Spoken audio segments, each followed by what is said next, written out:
part of the Press Play Podcast Network. Look up in the sky. It's a bird. It's a plane. It's Superman. This is Jason J. Lewis, the voice of Superman on Justice League Action. This is Mark Wade, writer of Superman Worldwide. You're listening to the Krypton Report.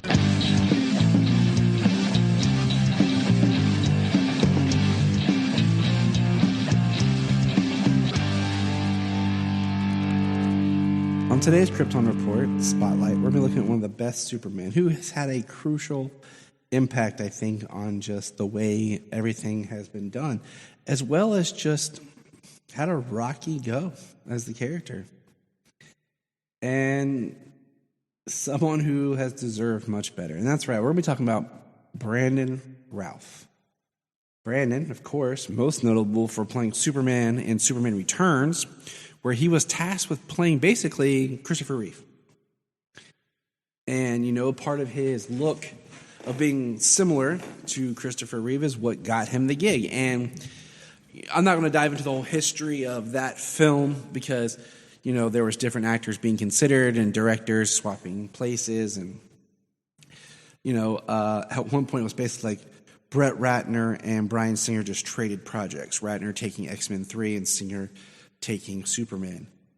And Brandon was pulled from Bryan Singer because, funny story is, Henry Cavill actually tested for the role, and I think he tested under Ratner, if I'm correct. But I could be wrong. I don't remember. I just know he did test for the role. Anyways, Brandon then would later come back and get to play an older version of his Superman that was more of Brandon getting to play the character himself, not so much needing to be Chris. And that, of course, was in the Crisis on Infinite Earth event. I'm currently looking at the poster of him in his costume in front of me as I record this. I just want to say, if you are interested in hearing Brandon talk himself about his experiences, check out Michael Rosenbaum's podcast. He's had Brandon on there a couple of times, and it's very interesting just to get to hear the story from the man himself. But without further ado, let's dive into some Brandon Routh. Brandon James Routh was born October 9th, 1979. He is an American actor. He played Superman Returns. In 2011, he played the title character of the film Dylan Dog, Dead of Night. Great movie, hard to find. It's based on like an Italian comic. Great cast, fun.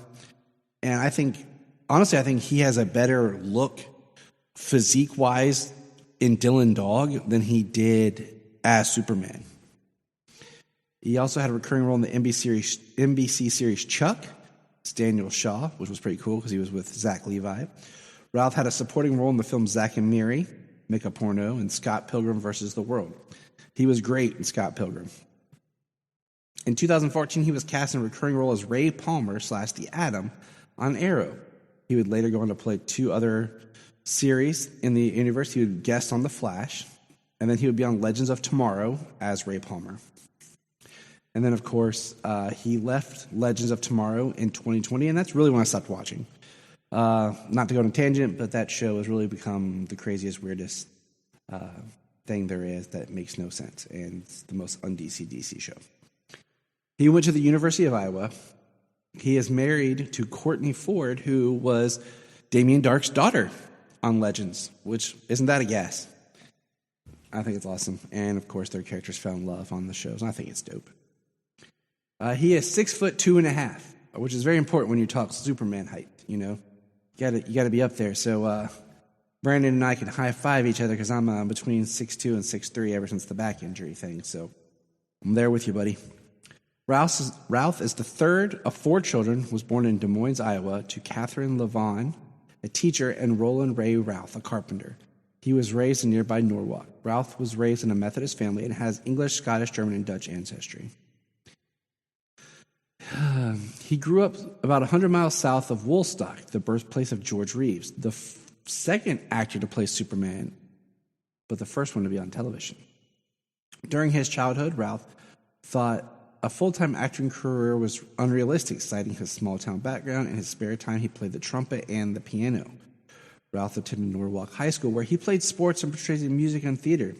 He attended this school at the same time as Jason Momoa, who I have met, who would also later become an actor in DC as Aquaman. Then they played soccer together. He has described himself as a mama's boy and not the most popular kid. During his school years, Routh also had noted that during his younger years, he was fond of the Superman films and comic books. Routh attended the University of Iowa for a year, aspiring to be a writer. During this time, he modeled and acted in order to earn his tuition expense.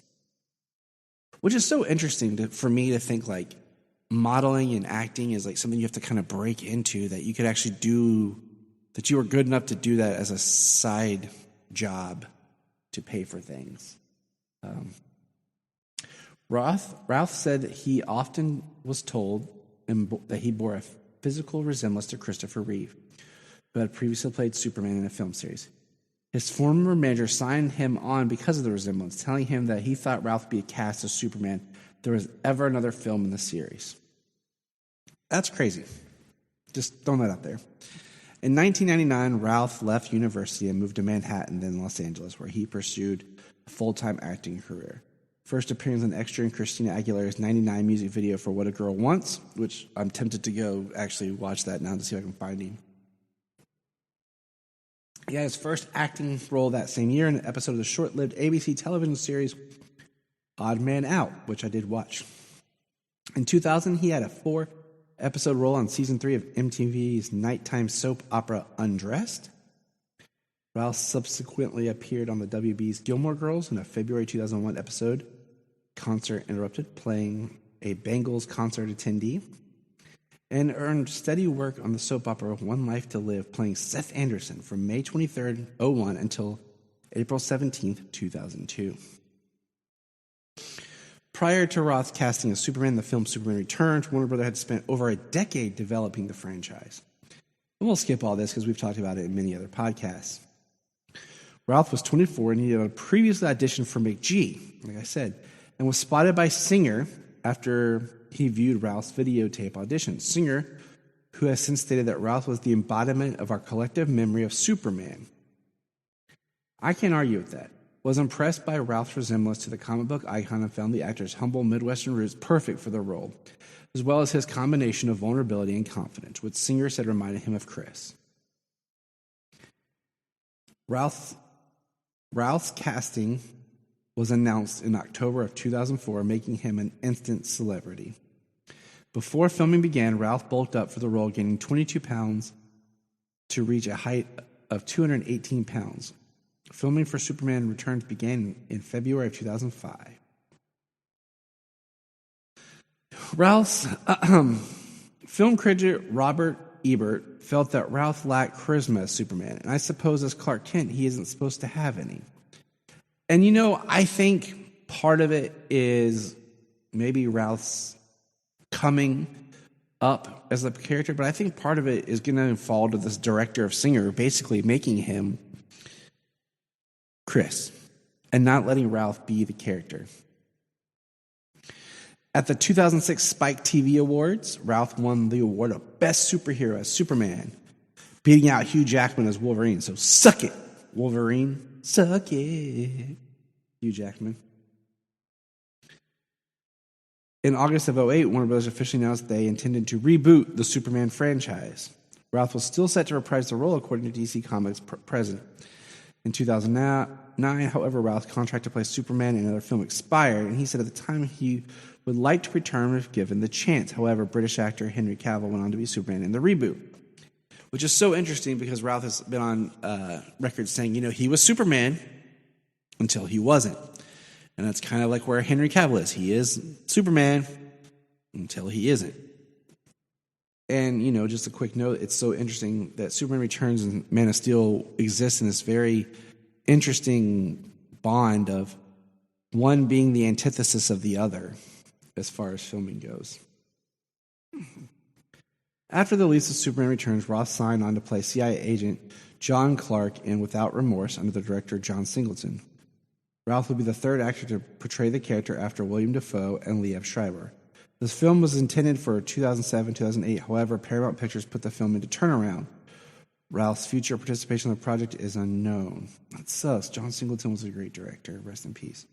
Routh appeared in the independent drama Fling formerly titled Lie to Me, in 2008, and that's where he met Courtney Ford. He did the film Life is Hot and Crackdown in 2009. Ralph was signed to star in The Informers in 2009, a film based on Bret Easton Ellis's novel with Kim Basinger, Amber Heard, and Billy Bob Thornton, but his scenes ended up scrapped with the decision to excise the quote-unquote vampire subplot from the film entirely. I did see that movie a long time ago. I don't remember enough about it to really say anything. At Comic-Con in 2008, it was revealed that Ralph would have a cameo in Kevin Smith's comedy Zack and Miri Make a Porno. He instead appeared as a minor character, Bobby Long, and would serve as a judge on Platinum Studios' 2008 Comic Book Challenge. In addition, he has a cameo where he plays himself in the Bollywood film, I can't pronounce that, in 2009. January 2009, Ralph was officially cast to play Todd Ingram in Scott Pilgrim vs. the World, which was directed by Edgar Wright, based on the Scott Pilgrim series, which was awesome. His character is arrogant, narcissistic bass player who derives psychic powers from his vegan lifestyle, and the third of the 7 evil exes the title character must fight. 1, vegan lifestyle does not give you psychic powers. I've tried. I'm a bass player, and I play more like Scott than I do like good old Brandon there. But hey, Rouse plays Daniel Shaw in Season 3 of the spy series Chuck in a recurring role. He portrayed the supernatural detective Dylan Dog in the 2011 film Dylan Dog, Dead of Night. Check it out. On February 22nd, 2022, it was announced that he had been cast as David Cohen in Max Murdoch's new CBS half-hour multi-camera comedy pilot Parents. He played Michael Urie's character's steady parent along with David Kermoltz and his table of 3 co-stars Sophia Bush. The series was canceled after only 6 episodes had aired. Can't catch a break. In 2013, he was in the video game Call of Duty Ghosts. And then in July of 2014, he signed on to be Ray Palmer, which originally was supposed to have been Ted Kord. But then there was going to be the Ted Kord / Booster Gold Blue Beetle series that never happened, and it was all twisted and legal, and he became Ray Palmer. That same year, he starred in the Hallmark Channel's Christmas-themed movie, The 9 Lives of Christmas, which I watched just because he was in it. In January of 2015, he was in very early talks to be Ray Palmer in the spinoff, which would be Legends of Tomorrow. And, of course, he would then go on to become the more Kingdom Come-styled Superman in the 2019-2020 crossover. Wow, that's a lot. That is a lot. Ralph is a distant relative of President Franklin D. Roosevelt. That's pretty awesome. Ralph's sister Sarah has a musical track entitled You Are Never Gone on the Sound of Superman, companion soundtrack to Superman Returns. Roth likes to play World of Warcraft. Interesting. He has a son, Leo James, with his wife, Courtney Ford. He has a pretty long resume. And more recently, let's see, he has done Slugfest. It's a Roku channel documentary series. He played Joe Simon. That was pretty cool. The 9 Kittens of Christmas, which is the sequel. The Rookie, which I'm behind on in season 3. He has a recurring role, which I need to catch up on. Man, I'm behind on a lot of stuff. So let's see if we have any more fun facts about Mr. Ralph here. I was bummed that I didn't get to meet him at Metropolis, and he doesn't really put up like a lot of his social of when he's out and about, because he is one of the Superman actors I haven't met, but I would really, really like to meet. And I think he'd be a very nice guy. That's all I've ever heard about him, and so I'd like to meet him. Went as Clark Kent and Superman for Halloween party in 2003 and won a costume contest. dressed up as Batman for Halloween in 2004. That's pretty funny. His brother is a police officer in Des Moines.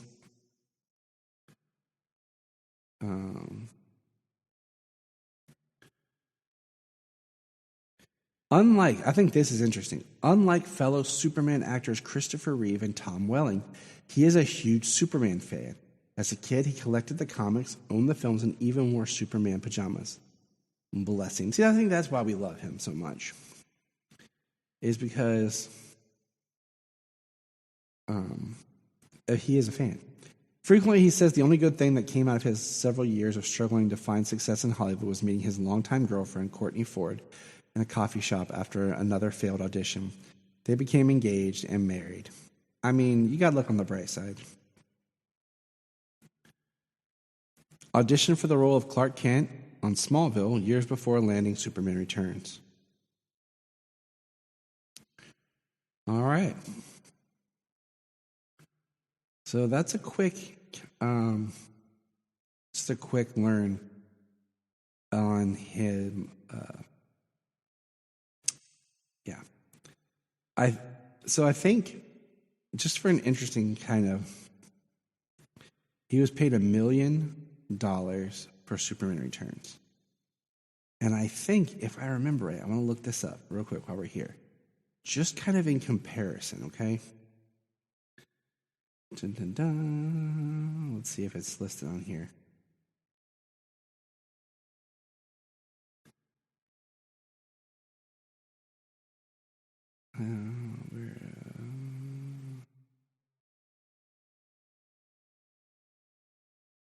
It's not on here.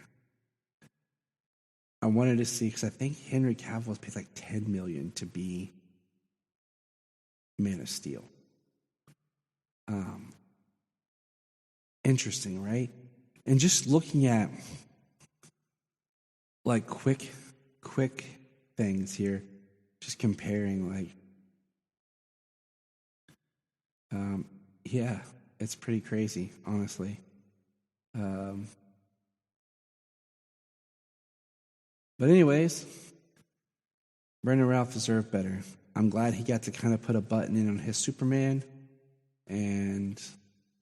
but he still deserved better. We thank you, Brandon, for your time as the character and the love that you have shared with us for the character, because we love you as Superman. And remember, Look up in the sky. We just want to say, if you've enjoyed this podcast, please check out other podcasts on the Press Play Podcast Network. But also, if you love Superman and DC Comics, please listen to the following: The Last Sons of Krypton, Superman the Animated Podcast, Holy Batcast, The Geek of Steel, Digging for Kryptonite, The Aspiring Kryptonian, The All-Star Superfan Podcast, and Superboy the Legacy Podcast. Enjoy.